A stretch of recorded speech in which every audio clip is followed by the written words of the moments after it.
Lévy sans interdit. Bonjour Elisabeth Lévy. Bonjour Patrick. Vous voulez nous parler du Stylogate? Oui, alors peut-être en avez-vous déjà entendu parler. C'est un épisode un peu dérisoire, mais tout de même emblématique de l'inversion des valeurs. Ouais. Alors Christine Bouillot, il y avait son reportage hier matin. Voilà, donc c'est justement, ça. ouais. Donc ça se passe donc à Groët dans le Tarn, dans une Groyet, pardon. Oui, Groyet.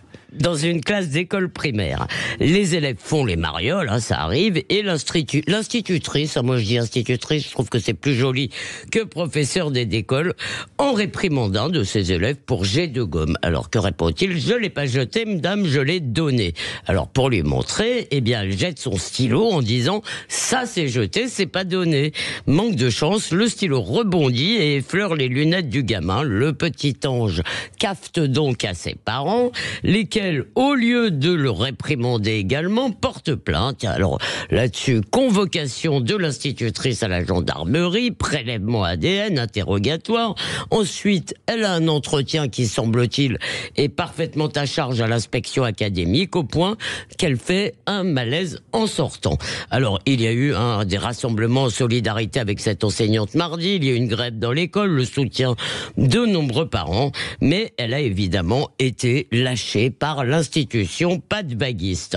Quant aux parents qui mériteraient une amende pour poursuite abusive, quand ils se retrouveront dans quelques années avec un ado ingérable, eh bien, ils l'auront cherché. Le problème, évidemment, c'est que cet ado risque aussi de pourrir la vie de parfaits innocents parce que les adultes auront refusé de lui apprendre la limite. Oui, pourtant, Elisabeth, les Français réclament la restauration de l'autorité. Oui, vous avez raison, et nos gouvernants n'ont que ce mot à la bouche. Je crois qu'il figurait au moins 25 fois dans l'entretien d'Emmanuel Macron au point.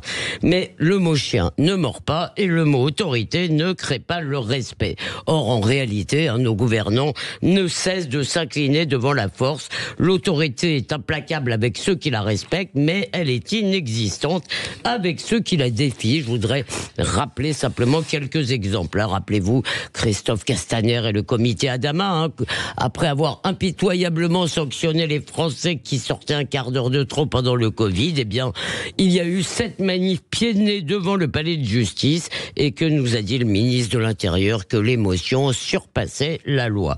Ensuite, vous vous rappelez la minute de silence pour Naël, pendant ce temps-là, on pointait non pas les émeutiers, mais ceux qui les dénonçaient.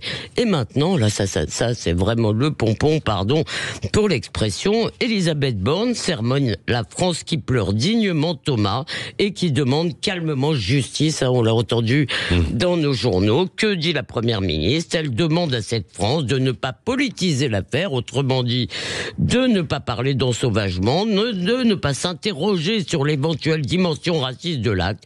Elle lui demande, oui, vous allez bien entendre, elle lui demande de faire preuve de décence. Oui, de décence, qui est quand même un peu indécent, parce que pendant ce temps-là, elle n'a évidemment pas un mot contre ceux qui, dans les quartiers et sur les réseaux, proclament « je m'en balèque ».